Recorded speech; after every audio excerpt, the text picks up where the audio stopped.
This is a poster about the timber management plan I wrote for my senior project this semester. The timber management plan is for Wesley Mitchell, and before I started this project, I met with him to talk about his goals and objectives for his property. One goal was to increase the value of timber on the property, and another goal was to maintain and improve the health of the forest. So with these goals in mind, I started by using web soil survey to find the different types of soils on the 625-acre property.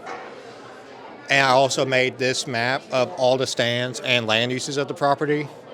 And here is a little map showing where the property is in Ben Hill County, Georgia.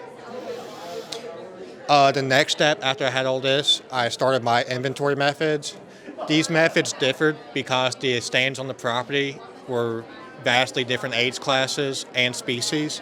So just about each stand was inventory differently. After I finished this inventory, I used Excel to calculate these results. These two stands were merchantable, so I found the value of the current stands. These stands, I just found the basic data I needed. And these stands were recently planted, so I just found the survival rate and mortality rate. With these results, I made my recommendations on the best way he can meet his goals for his property. One is to maintain a basal area of 80 between 120 to improve the growth of all the trees. Next was to conduct a pre-commercial fin on stand flea to release it from a lot of the younger pines that were naturally seated in.